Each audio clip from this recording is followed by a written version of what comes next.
Waalaikumsalam, silakan masuk. Baik, Pak. Ya. Bisa saya berkonsultasi dengan Bapak siang ini? Oh iya, bisa. Yuk, silakan. Ya, duduknya.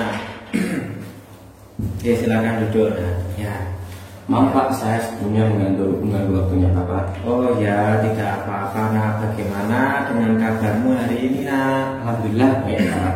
Alhamdulillah. Oh iya. Nah, ini kan masih jam pelajaran nih. Bagaimana bisa kamu ke ruang BK? Ini tadi pelajaran seni budaya Pak, tapi Bu Indah tidak masuk kelas karena beliau sakit Pak. Apakah sudah diberi tugas oleh guru piketnya? Sudah Pak, berhubung tugasnya sudah saya selesaikan, saya kesini Pak. Oh gitu. Nah, terkait kedatanganmu ke sini, adakah sesuatu hal yang ingin disampaikan? Jadi begini Pak, saya pengen cerita dan berkonseling dengan Bapak. Dengan senang hati. Apakah sebelumnya sudah melakukan proses konseling? Nah, Sudah benar Pak. oke, baik. Jika kamu sudah pernah melakukan proses konseling, kamu sudah tahu sedikit ya gambaran tentang konseling.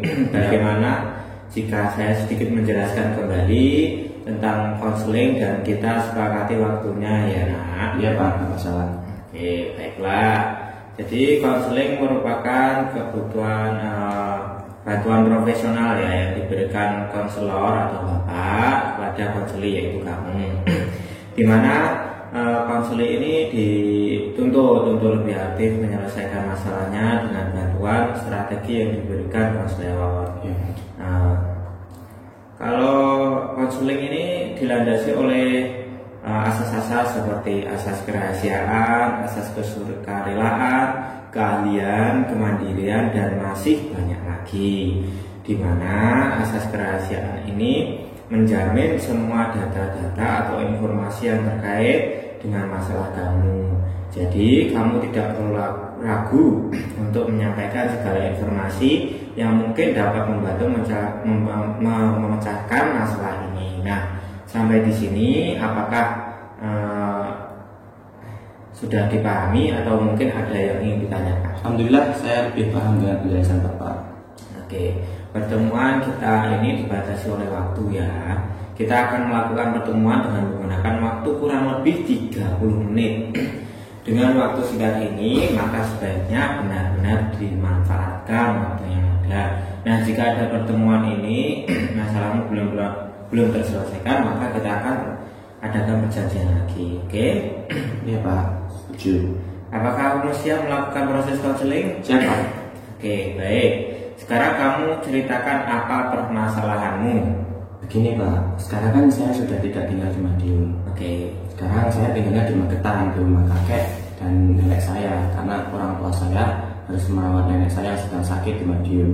Dan kemungkinan saya dan keluarga saya menetap di sana. Sedangkan sekolah saya di Madiun dan saya rasa itu sangat jauh Pak. Oke, sekarang coba ceritakan lebih lanjut mengenai apa yang menjadi masalah pada dirimu.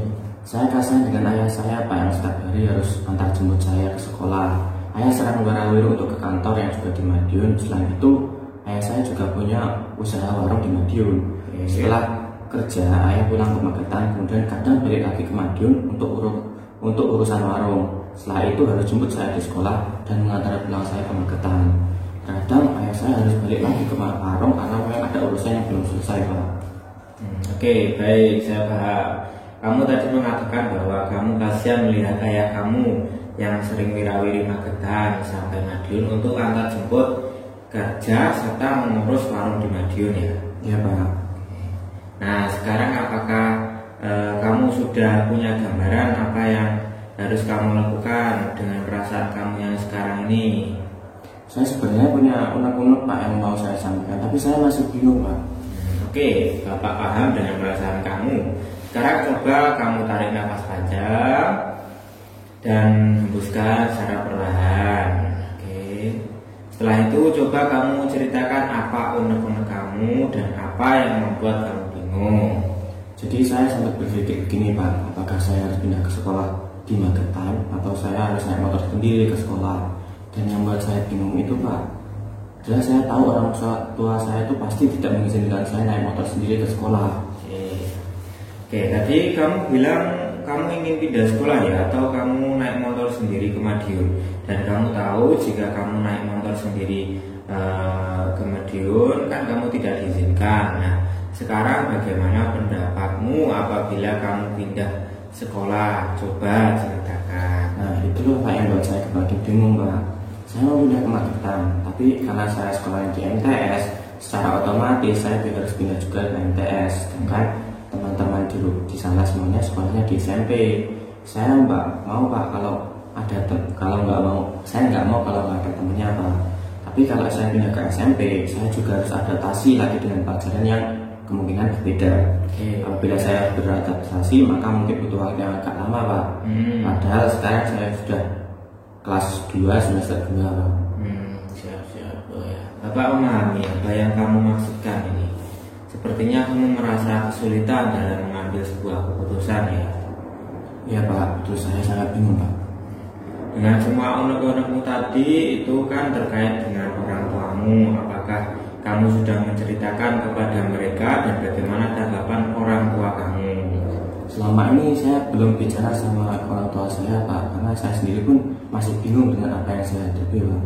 Baiklah, saya paham dengan perasaanmu. Apakah kamu tidak mau mencoba untuk bercerita kepada mereka? Siapa tahu dengan tanggapan yang diberikan orang tua kamu dapat mempertimbangkan segala hal yang kamu bingungkan.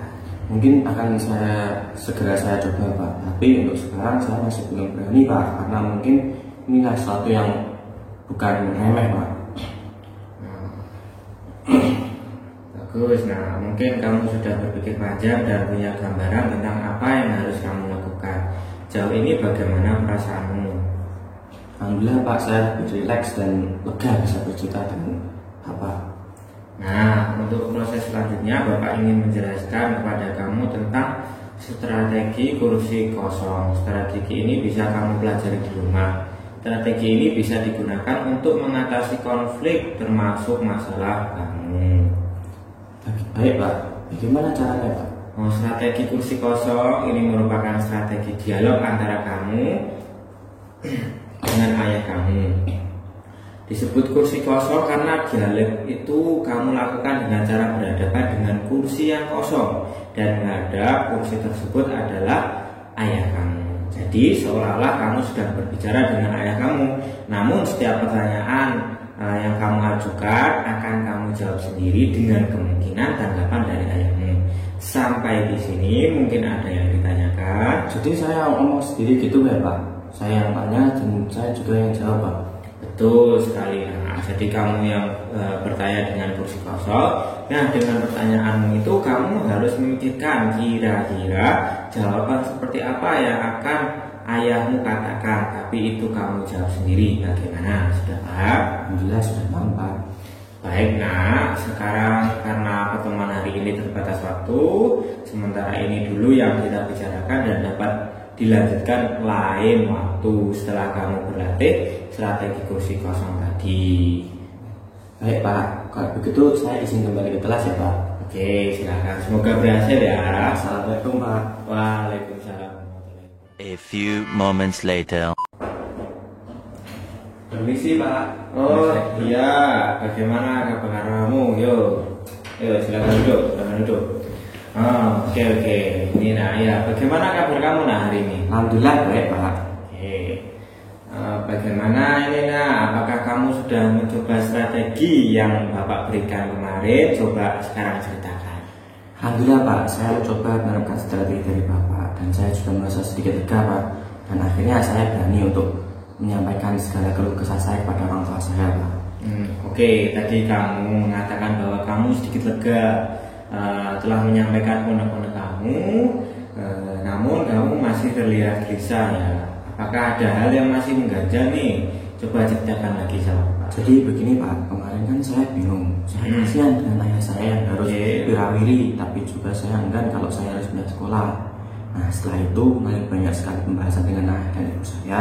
Ayah dan ibu saya tidak mengizinkan saya untuk pindah sekolah maupun naik motor sendirian dengan alasan yang sama dengan saya. Katanya kalau pindah sekolah sudah terlanjur kelas 2, Ya. Jadi sebentar lagi lulus. Hmm. Tapi kan dari masalah itu saya kasihan dengan ayah saya Pak. Ya. Jadi itu saya masih mengganjal gitu Pak. Oh, iya. Baik, Bapak pahami dengan perasaanmu sekarang. Nah, sekarang apa yang menjadi alasan orang tua kamu mengapa mereka tetap kekeh antar jemput kamu selain tadi eman-eman tadi? Karena memang saya belum bisa naik motor Pak. Dan ayah dan ibu juga tidak mengizinkan saya naik motor sendiri ke sekolah. Oke. Jadi Bapak memandang bahwa ayah kamu ini tidak memberikan izin kepada kamu naik motor sendiri. Ya benar ya. Nah, karena itu salah satu bentuk perhatian dan rasa sayang mereka ke kamu. Selain itu meskipun kamu tidak sekolah di Madiun, ayahmu pasti tetap bolak-balik ke Magetan karena untuk kerja dan juga mengurus waktu dan warungnya itu tadi ya. Iya Pak. Iya Pak, betul. Waktu itu ibu juga bicara begitu Pak. Kata ibu, ayah akan tetap di Wirawiri ke Madiun karena memang pekerjaan dan usaha ayah saya itu di Madiun. Dan dari situ saya sadar Pak, mungkin saya tidak harus terlalu memikirkan masalah ini Pak. Iya, bagus sekali. Nah, sekarang kamu sudah berpikir lebih luas untuk kebaikan kamu dan juga orang tua kamu, betul kan? Ya Pak. Oke, sekarang apa yang masih ada yang mengganjal? Alhamdulillah saya sangat lega Pak, dan tidak ada yang mengganjal lagi. Sekarang saya tahu bahwa saya harus tetap semangat dalam belajar di sekolah agar membanggakan kedua orang tua saya. Selain itu, saya juga memperhatikan nasihat ayah saya dan ibu saya tanpa ada rasa gelisah agar ayah dan ibu saya tidak berpikir yang aneh-aneh. Oke. Nah, sebagai puncak dari pembicaraan ini, kita pada hari ini dapat disimpulkan bahwa sebelumnya kamu kan merasakan kasihan dengan ayah kamu yang harus wirawiri tadi ke Magetan sampai Madiun, dan dari hal tersebut kamu berpikir untuk pindah sekolah. Sampai pindah sekolah kan tadi Ya, kamu ingin naik motor ke sekolah juga, dan kamu tidak berani mengungkapkan semua kegelisahan kamu pada ayah kamu. Dengan strategi kursi kosong, akhirnya kamu berani mencoba dengan ayahmu, dan akhirnya kamu telah memutuskan untuk tetap bersekolah di sini dengan semangat. ya Pak. Oke, sekarang apakah kamu merasa proses konseling ini berhasil? Saya merasa sangat berhasil dan sangat membantu saya Pak. Oke. Baiklah, karena proses ini berhasil dan kamu telah dapat memecahkan masalah, maka proses konseling ini dapat kita akhiri. Bagaimana apakah kamu sepakat apabila proses ini diakhiri atau masih ada yang ingin ditanyakan?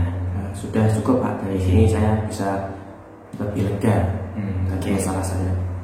Oke, terima kasih ya Din ya. Baiklah, kalau begitu bisa Ya Pak, saya pamit dulu Pak.